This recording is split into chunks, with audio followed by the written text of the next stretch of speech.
মাঝেই সৌজন্য শিবপুরে মুখোমুখি দুই প্রার্থী। হাওড়া শিবপুর বিধানসভা কেন্দ্রে ভোটের দিন উত্তেজনার মাঝেও সৌজন্যের নজির দেখা গেল দুই প্রতিদ্বন্দ্বী প্রার্থীর মধ্যে।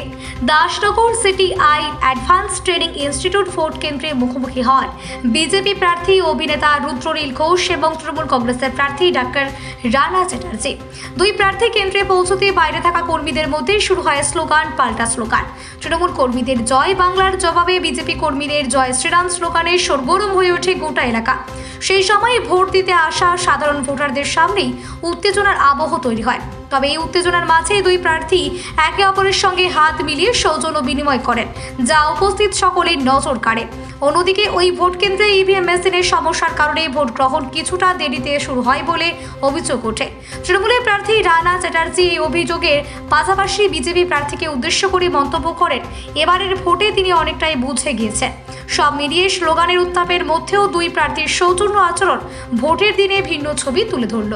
সভ্যদের লাঠিচার্জ না করে কি বোঁদে খাওয়াবে বা মুরব্বা, কিংবা আমাদের রাজ্য থেকে তৃণমূলের উৎপাতে পালিয়ে চলে যাওয়া ব্রিটানিয়া বিস্কিট কোম্পানি সেই বিস্কিট না তো। কেন্দ্রীয় বাহিনী এসছেন অসভ্যদের ঠিক করতে, ইলেকশন কমিশন এবং সজাগ দৃষ্টি রেখে দিয়েছেন সম্মানীয় সুপ্রিম কোর্ট। এই সমস্ত কিছুর কাজ যাতে মানুষের পক্ষে হতে পারে, তার জন্যই তো এই ব্যবস্থা, আনন্দের ব্যবস্থা। মানুষ ভোট দিন, মানুষের রায় শিরোধার্য। পরিস্থিতি খুব ভালো, মানুষের চোখে মুখে যে উচ্ছ্বাস, তাতে মমতা ব্যানার্জিকে বৃষ্টি উপেক্ষা করে মানুষের যে লম্বা লাইন দেখেছেন আপনি, আগেও ফার্স্ট ফেজে 93% পোলিং হয়েছে, এই ফেজেও হবে, কারণ মানুষ মমতা ব্যানার্জিকে সমর্থন করার জন্য ঝড় বৃষ্টি উপেক্ষা করে লাইনে দাঁড়িয়ে পড়েছেন।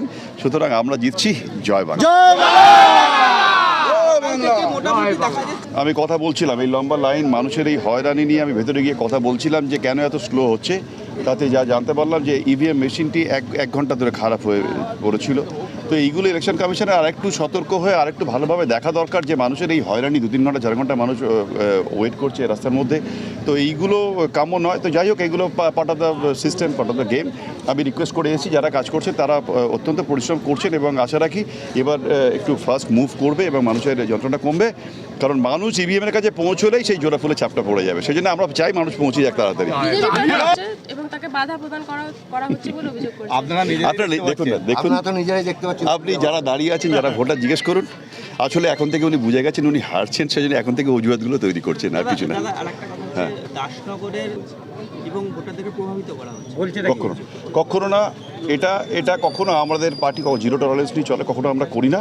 আর যদি উনি বলেন এই হাওয়ায় না ভাসিয়ে বলুন, ডকুমেন্টস দিতে, প্রমাণ দিতে, কারণ আমরা কোনো বেআইনি কাজ আমরা বরদাস্ত করি না। আমরা চাই মানুষ ভোট দিক, কারণ মানুষের ভোটে আমরা জিতবো। মানুষ মমতা ব্যানার্জির সাথে আছে। জয় বাংলা। শুভেচ্ছা দিলাম, হ্যাঁ উনিও দিলেন। হ্যাঁ, এই রাজনৈতিক সৌজন্য তো থাকবেই সব কিছুর ঊর্ধ্বে, কিন্তু আমরা জিতছি এবং এটা ওনার জন্য আমার একটু দুঃখই রইল, কিছু করার নেই, আমরা জিতছি।